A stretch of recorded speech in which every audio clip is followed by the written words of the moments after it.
Hello, friend.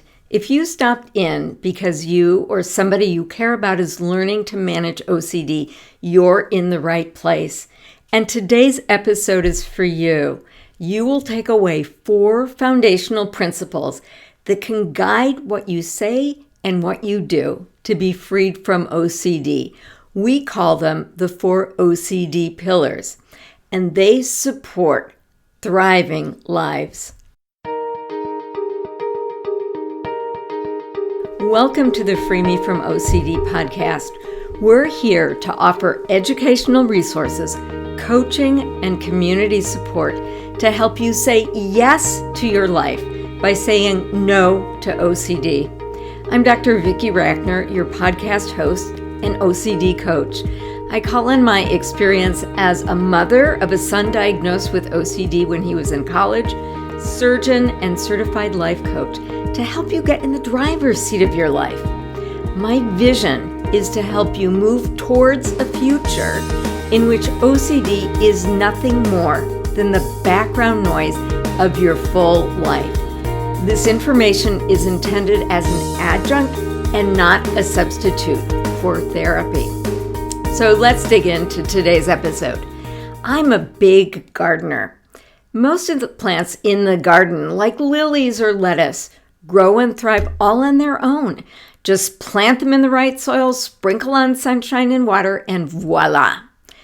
Other plants, like peonies and tomatoes, do their best when external structures, like tomato cages, support their growth. When I planted some grapevines about 5 years ago, I let them grow on netting tied to stakes. However, the grapevines are big enough so that they could collapse under their own weight. That's why I'm building an arbor this year. You want the people you love to grow and thrive. People with neurotypical brains are like the lilies and the lettuce. Just plant them in nourishing places, sprinkle with love and respect, and they'll grow and thrive. People with neurodivergent brains are like peonies and tomatoes. They grow best with a solid external structure that supports their growth. The structure may take the form of an understanding of how their brains work, self-advocacy tools, and tips to help them regulate their sensitive nervous systems. There is one type of neurodivergent brain that often gets left off the list. And as you might guess, it's OCD. OCD is a flavor. It's a type of neurodivergence. It doesn't make it to most lists of neurodivergent brains like ADHD and autism do. However, when the person you love has unmanaged OCD, they can be held down by the weight of their own brain glitches, just like my grapevines. Unmanaged OCD can lead to profound disability. In this episode, I'd like to offer you the 4 pillars of the arbor-like structure that supports the growth and development of OCD warriors, people who are managing OCD in their own brain, and the people who love them. We call them OCD champion caregivers. I'll lay out the 4 pillars for you. The first pillar is a connection with the science of OCD and proven best practices. Unfortunately, many people do not understand what OCD is and what it is not. This may explain why so many OCD warriors can go years before they get a diagnosis. Few healthcare professionals get special training about OCD. I'm a physician and I missed my son's OCD diagnosis for years. Why? He didn't have a neat, tidy room. He didn't wash his hands. I simply was not aware that OCD can present with symptoms that you don't necessarily see in the movies. Further, it's important to get connected to what works and what doesn't work. You can save your family time, money, and hardship by knowing the best practices for treating OCD. And now it's pretty simple. The first place to turn is NoCD for recommendations for a practitioner skilled in ERP, exposure and response prevention. I personally think of a person's brain being invaded by an OCD monster who behaves like the worst bully you can imagine. Now, there are many promising ideas to help somebody with OCD get their lives back. For example, we often think of OCD as a glitch in the brain, and we focus on how to manage the brain more effectively. Well, what about the nervous system that brings messages to and from the brain? What role might dysregulation of the nervous system play? We also have evidence that the microbiome, the garden of microorganisms in the gut, and the brain communicate. There's even evidence that the microbiome might be different for people with OCD. So invest in your own knowledge. Replace myths about OCD with solid biologic information. This helps remove the judgment and stigma of OCD. That's why in my OCD Caregiver Boot Camp, intended to help families be freed from OCD, we begin with the biology of OCD. And many people who go through this boot camp comment that they're often better informed about OCD than their doctors. Once you're educated, you can now start educating others. You can let people know that OCD is not a character flaw. People with OCD are not lazy or undisciplined. They understand that they're not behaving rationally, and they desperately want to be freed from their obsessions and compulsions. It's just very hard. The second pillar is this: connect to yourself.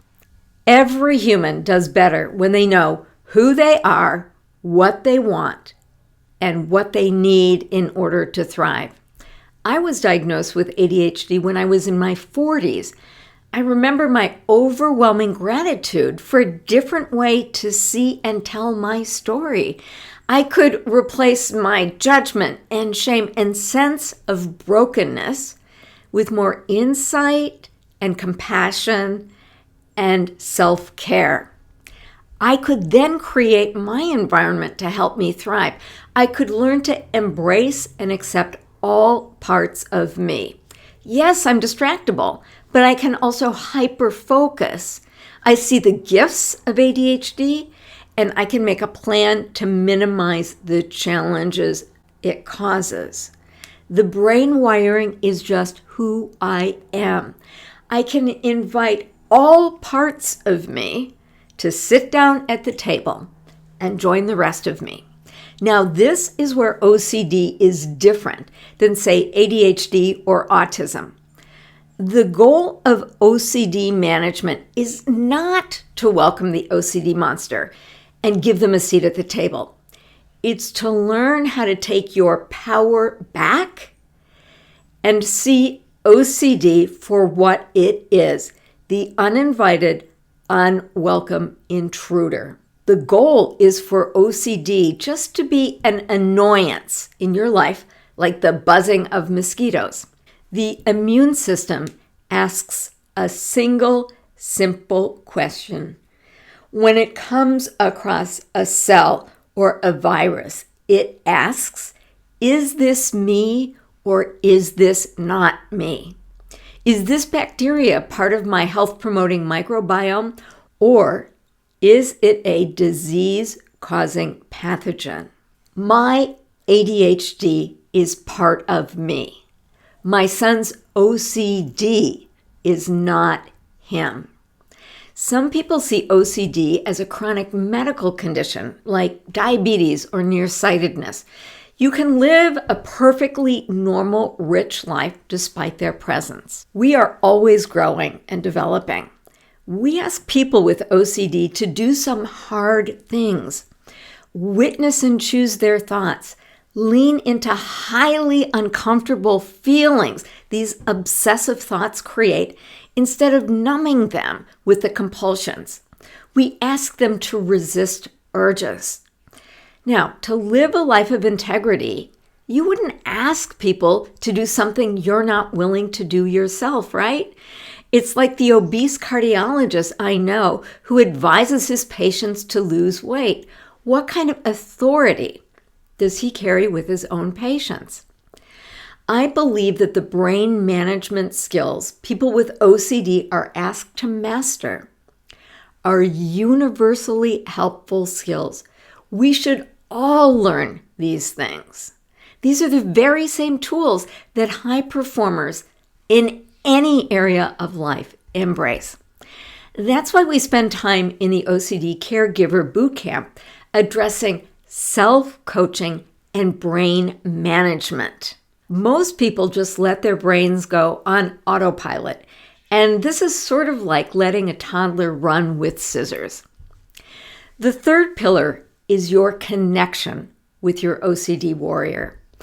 After Katrina struck, many dogs were separated from their families. These homeless dogs organized into packs. The pack chose the pack leader, and it wasn't always the biggest or strongest dog. It was the dog who showed calm leadership that the other dogs trusted to make good choices. When do you defend your territory and when do you retreat? Which dogs and humans could be trusted? I can tell you that when my family was at its lowest disempowered stage, OCD was our family pack leader. We would do anything we could to escape from the drama that the OCD monster created. Many things I did in an effort to make things better actually made OCD worse. Further, your OCD monster wants you to believe that there is no way out. You may as well succumb. That is not the kind of leadership you want for yourself or for your family.